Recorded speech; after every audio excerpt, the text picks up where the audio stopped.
السلام عليكم الدراري، كنتمنى تكونوا بخير. الصحة ديالكم مزيانة، كلشي هو داك.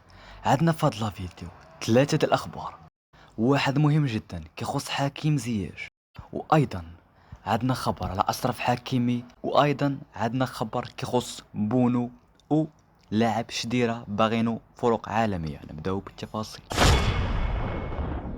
اول حاجه نبداو مع اللاعب باري اللي كيلعب في دوري الدرجه الثانيه الايطالي، اللي تلقى عرض من فريق تورينو كبلغ 5 ملايين يورو، لكن نادي باري رفضوا.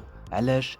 بحيث ان القيمه الماليه ما كافياش وبغاو فيه 10 ملايين ديال اليورو، ولا تعطى هذا الرقم هذا يقدر يمشي في هذا الميركاتو ديال الشتاء.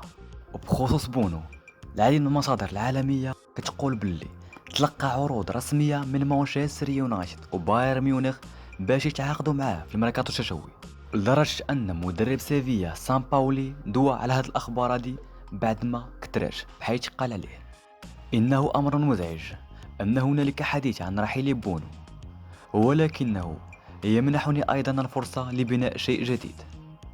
كرة القدم هي شركة كبيرة، والأندية بحاجة إلى هذا النوع من السوق للعمل على المستوى العالمي، لأن هذا يشمل الجميع، وإنها لحظة رائعة للأندية. علينا مواصلة العمل بما لدينا وتحسين ما نملك، وأفضل شيء يمكن القيام به هو قيادة اللاعبين الذين أملكهم في غرفة الملابس، والقيام بأفضل تدريب ممكن. بحال لعنا بكلامه بأن كل شيء ممكن، وكرة القدم عبارة عن شركة بطبيعة الحال تقدم شي عرض كبير يقدر يمشي. وبخصوص حكيم زياش، حسب اخر التقارير الهولنديه قالت بلي الاداره ديال اياكس امستردام باغا تحرك بعرض رسمي باش تعاقد معاه في فتره الشتاء، وقالت نفس المصادر بان اللاعب المغربي كمل النفس باش يغير الاجواء في هذا الميركاتو الشتوي، بحيث انه ماشي في مفكره مدرب تشيلسي بوتر اللي ما كيلعبوش كاساسي.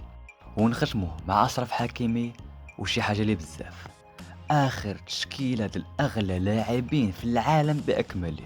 وبطبيعه الحال هذا الشيء من ترانسفير ماركت، الموقع الغني عن التعريف الخاص بالاحصائيات والقيمه السوقيه ديال اللاعبين، شهدت تواجد اشرف حكيمي كاغلى ظهير ايمن في العالم مبلغ ديال 70 مليون يورو، بعد ما تراجع ارنولد وتريبير وباقي اللاعبين في القيمه السوقيه.